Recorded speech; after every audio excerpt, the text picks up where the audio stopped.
Hello, Aries, and welcome to Intuitive Art Mediums. Thank you for joining me for your Astro-Tarot reading for the Cancer season. So we kick off Cancer season on Tuesday, June 21st, with the summer solstice, when the sun enters Cancer at 5:14 a.m. Eastern Standard Time. So please adjust to your time zone on the planet. And we remain in Cancer season until Friday, July 22nd, when the sun moves into Leo. So we have a new moon in Cancer on Tuesday, June 28th at 10:52 p.m. Eastern Standard Time, and that's going to coincide with Neptune going retrograde in Pisces. So this will be a great time for reviewing our dreams. And with that new moon, it's a great time to start something new, something that's important to you. And this could be involving your dreams.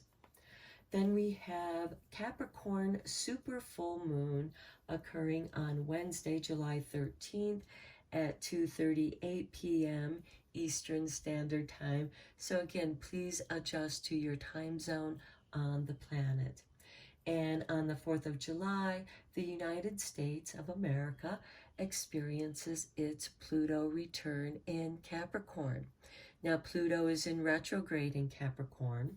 Neptune is just going retrograde in Pisces. And we have Saturn in Aquarius already in retrograde. And that can have a great impact on you if you are experiencing your Saturn return.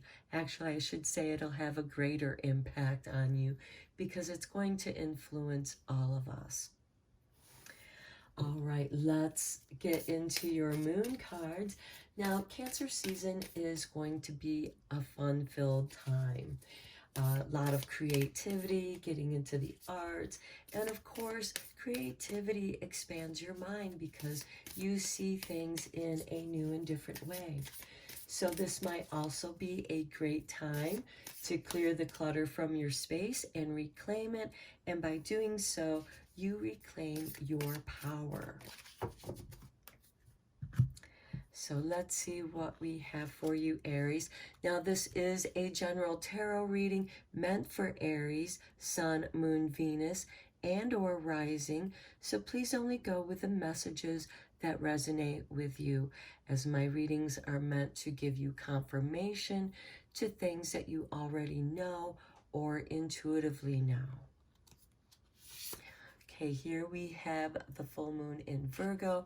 You are good enough, Aries.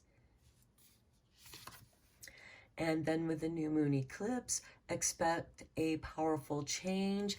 Now, we just had a eclipse in May, so your change could have already been on its way, and you're still feeling those changes. You're still making those adjustments.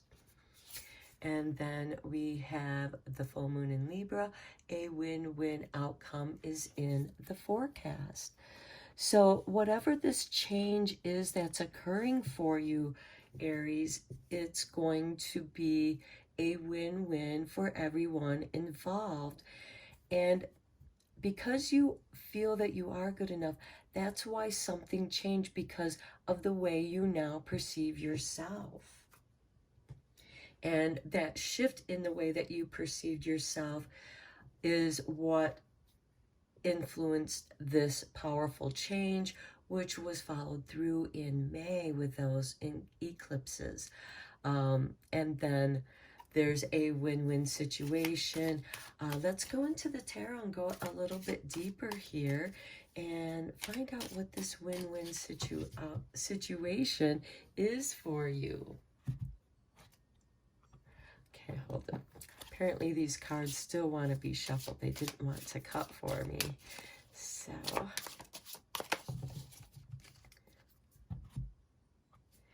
always listen to the cards. Okay, we start off with the Hermit with number 9. Yeah, you did some deep soul work here, Aries. And with this Hermit card, it was a soul journey that you had to do on your own. You had to see the light in the darkness. So many of you may have been doing your shadow work, and that could be coming with this super full moon in Capricorn, which does happen to trine with this Virgo full moon energy for you, Aries. Okay, next we have the Eight of Pentacles. Okay, this is something that you know very well. It's something that you're good at. This can be an apprenticeship. This is something that you make money from. Whatever the Eight of Pentacles means for you. I suddenly saw people selling things on eBay, because a lot of times you can find really nice treasures at garage sales, and people don't realize how much it's worth. And I see people buying those things and selling them on eBay. This could also be a craft that you're good at, some kind of creativity, because we do have that Neptune going retrograde and expecting a surge in your dreams. Okay, then we have the Page of Cups. He is quite the poet, and he can be very romantic, very creative, very heartfelt. For many of you, you may feel everything, all the love around you. And Pisces rules the Page of Cups. And we have that Neptune in Pisces. And then we have the Nine of Swords. Okay, yeah, you were struggling, and perhaps are still struggling with some anxiety issues. The Nine of Swords also represents not sleeping well, insomnia, just something troubling your mind. And the core foundation that you need to stand on is to realize that you are good enough. You can get through whatever this challenging situation is, because it's something within you and how you perceive what has happened to you. Sometimes with the Nine of Swords, we can be haunted by the past. So sometimes the past can rear its ferocious head and scare us in our dreams, causing us a great deal of anxiety. This could be something was triggered, and it's being triggered to bring it to your attention so you can clear it out, Aries. And you may have thought that you had everything cleared out, but something is being brought to your attention in this way. Next, we have the Hangman with the Eight of Pentacles. Okay, with the Hangman, I get the feeling that maybe the Eight of Pentacles is something that you used to do, and it might be something that you're somehow incorporating in what you're doing now, because there is this powerful change. Perhaps you're doing something on your own. You're being your own boss. You're being an entrepreneur. Okay, next we have the High Priestess with the Page of Cups. This is really beautiful, because the High Priestess has a deep understanding of the histories, the prophecies, and she is also the keeper of the Akasha records, which is your soul progression. So you might be looking at how much you've grown, how much you have in soul growth, and that's going to bring about a positive shift in the way that you perceive yourself. And when you perceive yourself as being good enough to receive love and all the abundance of love and good health, because Virgo does also represent health matters. And so this could also be a reflection on your health. Perhaps you were worried about something, a health issue, and you're going to find out that, and perhaps that has caused you some anxiety, but you find out that we have the Knight of Swords. You're in the clear, because the Knight of Swords is clearing obstacles, clearing your worry. Now, this could be a form of acceptance of what is going on and the changes that you may need to make with your health. This could also have to do with business. And we only have this Eight of Pentacles right now. But again, with this, something is being suspended. This could be perhaps a paycheck is being suspended or is arriving late. Then we have the Six of Swords. Yeah, you're moving away from a worse situation. So this could be a job situation where you are perhaps getting a better job offer, but this shows you moving away from one job to another, or a different aspect, working for a different company, perhaps some relocation. We do have the Knight of Swords, which is also an instigator of change, but this is clearing your obstacles. This is a new quest. And this could be also a healing time for you as well, because we do have that Hangman and the Six of Swords, leaving a more stressful environment into something more calm and harmonious. Then we have the Ten of Swords. Okay, yeah, something is coming to an end, but something has to come to an end in order to change. And this is a positive change because we do have this win-win outcome. And I think that for many of you, you already kind of were expecting this change, this ending of a cycle. The tens represent an end of a cycle with a new beginning, transformation. And this is with the Ten of Swords, the shedding of thoughts that no longer serve you. This could also have to do with some of the thoughts that might have been haunting you, causing you anxiety, insomnia, not sleeping well. And you're going to clear that because it's like this doesn't matter anymore. And you're going to be able to let it go. And I know how difficult that can be, because sometimes, especially when you do feel haunted with this Nine of Swords, it can be difficult to release those negative thought patterns. I mean, you want to let them go, and it's almost like you have to exercise them. We do have the High Priestess, so this could mean that you might feel better if you do some kind of ritual, such as a smudging.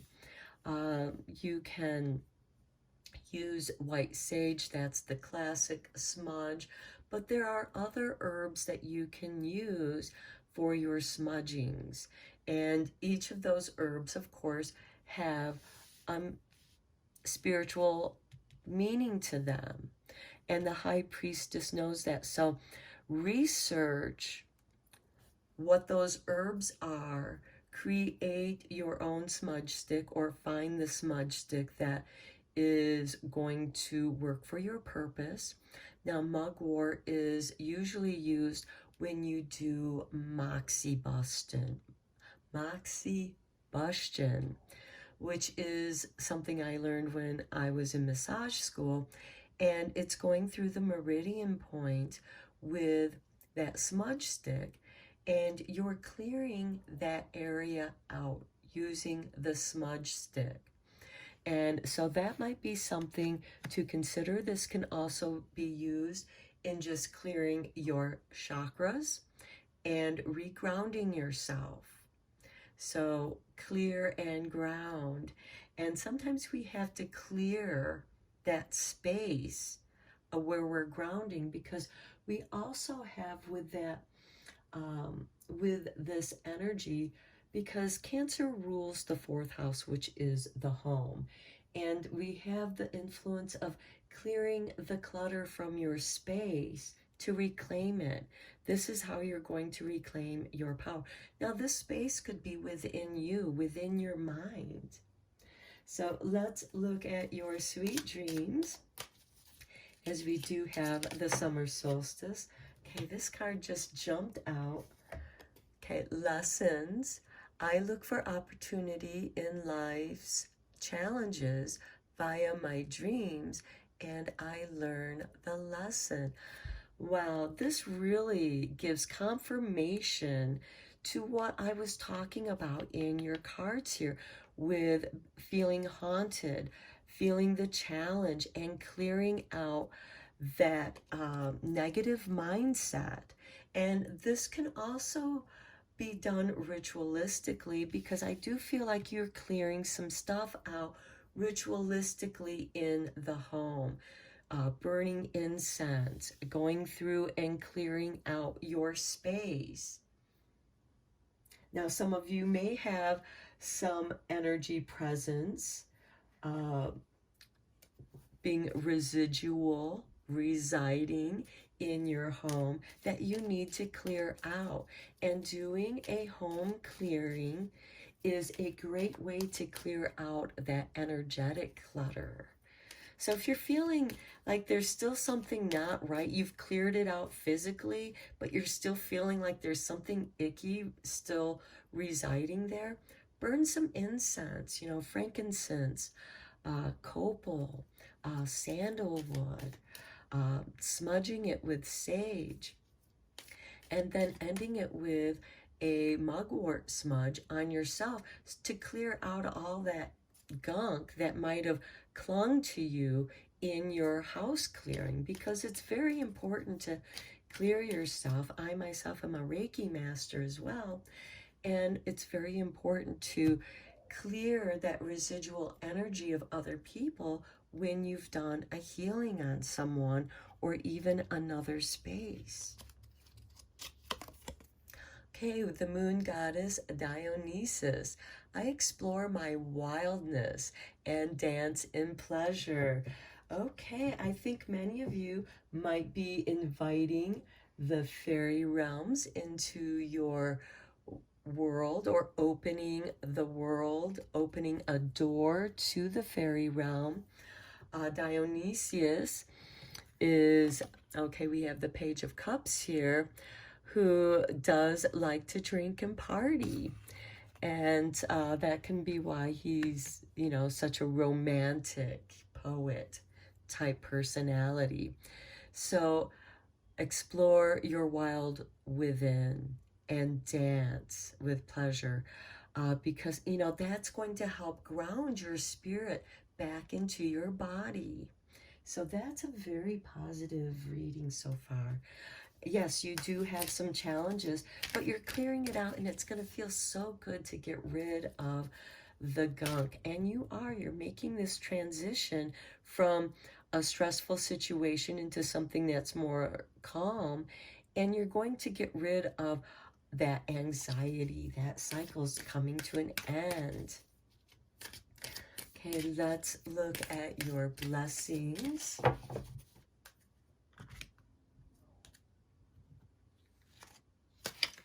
Okay, a blessing on a home.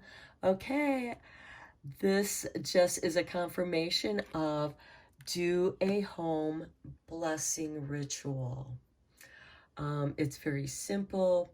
Find an incense, or again, the smudge stick, and burn it around your home. If you want to invite prosperity, you might want to make a smudge stick of bay leaf, or get a smudge stick of bay leaf. You can find them online, and they're not very expensive.